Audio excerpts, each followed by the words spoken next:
E aí pessoal do Radiologando, tudo bem com vocês? Estamos aqui para mais um vídeo no canal. E no vídeo de hoje temos aí mais questões comentários de concurso público, aquelas que vocês sempre pedem para eu fazer. Então já vai deixando o like aí para poder fortalecer o trabalho. E se você tá chegando agora, já se inscreve e ativa todas as notificações para não perder nenhum vídeo. E claro, ficar por dentro de todo o conteúdo que aqui é postado. Lembrando que você também poderá nos seguir nas redes sociais, tanto no @radiologando, como também no @igorgilprof, onde lá você pode radiologar de pertinho conosco e, claro, tirar ainda mais as suas dúvidas. Bom, sem mais delongas, vamos para as questões?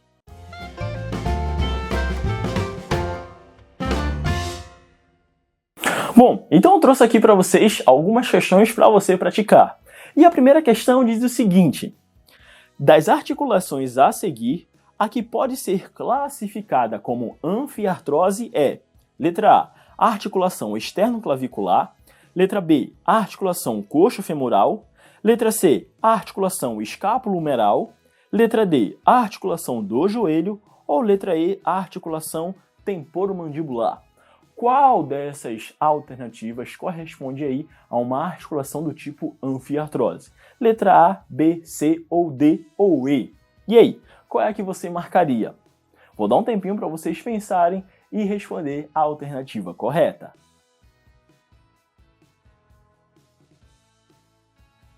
Bom, se você marcou a letra A, a articulação externo-clavicular, a sua resposta está correta.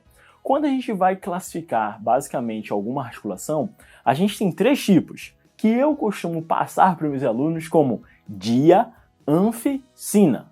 Dia, anfi, sina. Eu tenho três tipos de articulações, ou seja, nós temos três tipos de classificação em relação às articulações. Eu tenho a diartrose, a anfiartrose e a sinartrose.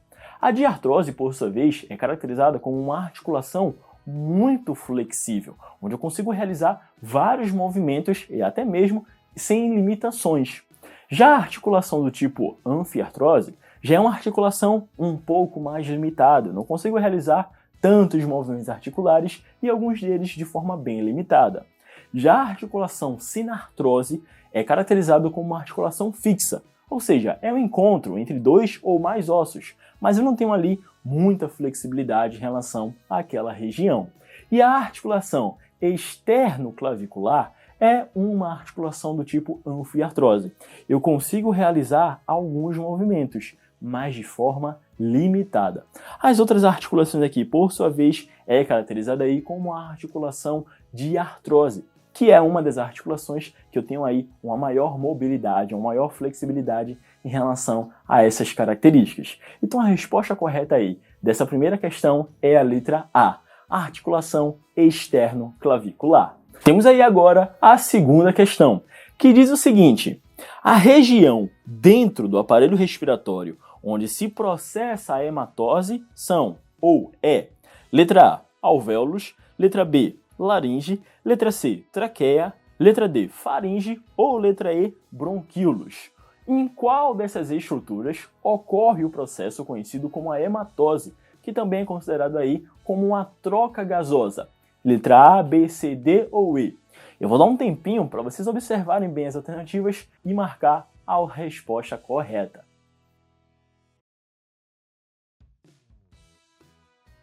E aí, vamos lá? Bom, se você marcou a letra A, alvéolos, a sua resposta está correta.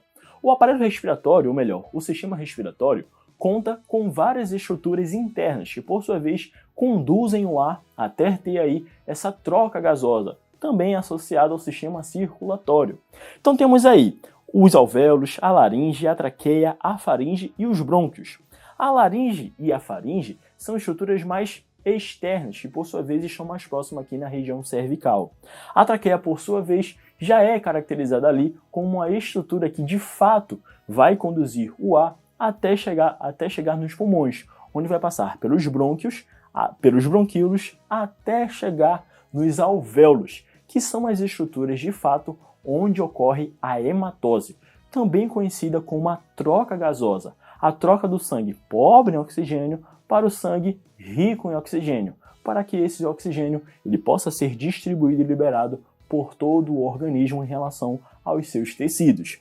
Então a resposta correta em relação à estrutura são os alvéolos. Resposta correta, letra A. E aí, acertou essa? Eu espero que sim. Vamos agora para a próxima questão.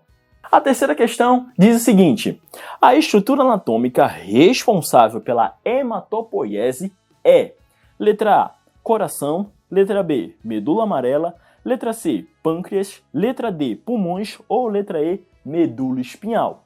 Professor, eu nunca tinha ouvido falar nessa palavra, hematopoiese.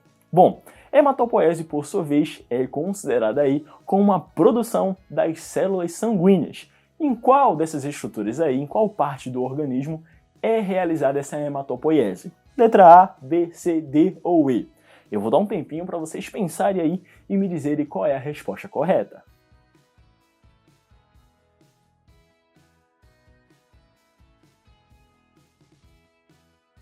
Bom, se você marcou a letra E, medula vermelha, a sua resposta está correta. A medula vermelha, por sua vez, é uma das estruturas que se encontra no interior dos ossos longos, onde é realizado aí o processo da hematopoiese, ou também o processo da formação das células sanguíneas. Ossos longos como fêmur, tíbia, fíbula, húmero são caracterizados e basicamente conhecidos por conterem essa medula vermelha que faz todo esse processo. E que com o passar do tempo, essa medula ela vai mudando de cor. Passa da medula vermelha para a medula amarela, que por sua vez produz, mas bem menos. E depois a medula cinza, que por sua vez já não tem aí a sua taxa de eficiência de reprodução tão alta quanto comparado aí com a vermelha. A letra A, coração, não tem nada a ver com relação à hematopoiese, nem tampouco a letra C, o pâncreas, nem tampouco a letra D. A medula vermelha, de fato, é a resposta correta com relação à realização da hematopoiese. Então não esqueça essa palavra, já anota em algum lugar para não se esquecer, porque vai que um dia você bate de frente com essa questão aí no concurso público, você aqui ó, já está preparado. Bom pessoal, este foi mais um vídeo aqui do Radiologando, especialmente aí para vocês. E claro, eu espero que vocês tenham gostado. Mas se vocês ainda tiverem alguma dúvida, deixa aqui embaixo nos comentários que eu vou ter a enorme satisfação de responder para vocês ou qualquer um da equipe do Radiologando. E se vocês tiverem sugestões de vídeos para questões comentadas como estas, deixa aqui nos comentários também, que iremos anotar tudo. Então eu encontro com vocês no próximo vídeo. Lembrando que tem vídeo novo toda terça e toda quinta às 7 horas da noite. Então já ativa o sininho para não perder nenhum vídeo, ser o primeiro aqui a assistir e já deixar o like. Muito obrigado pela atenção de vocês e até mais!